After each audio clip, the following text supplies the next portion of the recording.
Smiling like a shark in a shrimp tank.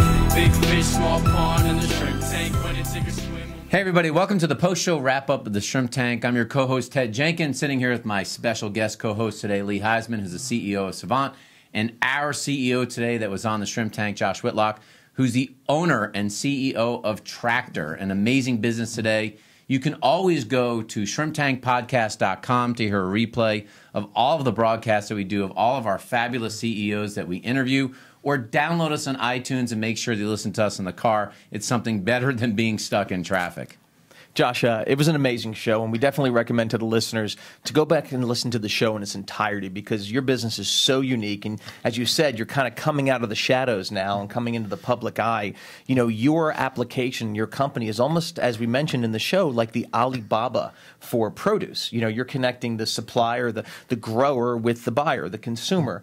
Tell us a little more detail how you do that behind the scenes and how you maintain the quality and how you've grown the business.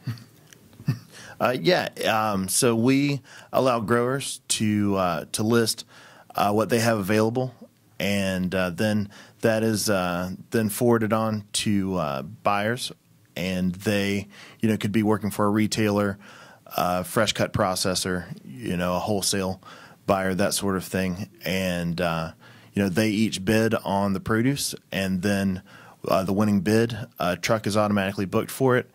And then through the entire way, the RFID tags on each pallet and box are tracked along the supply chain until it reaches the end consumer. That's pretty crazy. Imagine 10 years ago, no one even thought about that being possible, and the technology that's amazing today. And when you're building an app company, a technology company, a startup company, and I know you've got a few employees in the company and it's growing like crazy right now, how do you actually build that culture in an app company where you may not be in the same place all the time? You may have different contractors or developers working on different parts of your business. How do you as the CEO maintain the culture as you grow Tractor? Yeah, I think that the most important thing is to understand your vision and then to be able to share that with everybody that you bring on board. With our first developers, they, I feel like, have really bought into our dream for what we want to build this company into, and they're really excited to get to grow their skill set in order to help us achieve it. And that has really led us to getting the right people on board thus far. Well, it's an amazing idea, and what's really cool is how young you are. You're such a young man to be growing a business like this with such a unique idea. What are some of the challenges you've had? You have a few full-time people at the company. You also have some contract people. What's been some of the best parts about having employees, and maybe some of the most challenging parts? Yeah, definitely.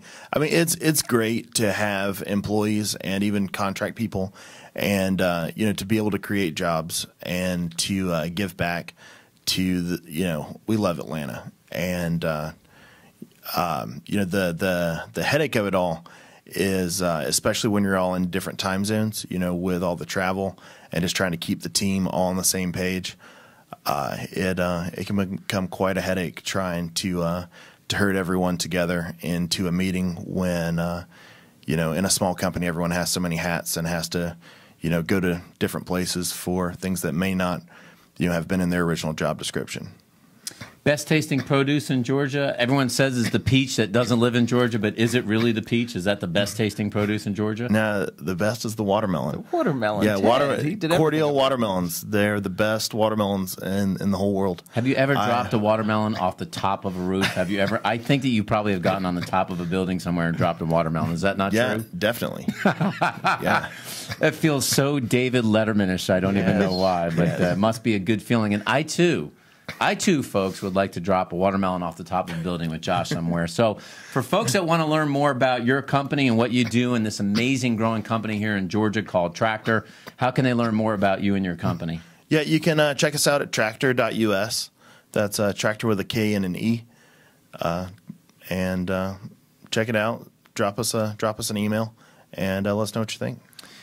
Well, folks, for those of you that are entrepreneurs or out there, look, the one thing that we learn from all of our entrepreneurs is find a problem to solve.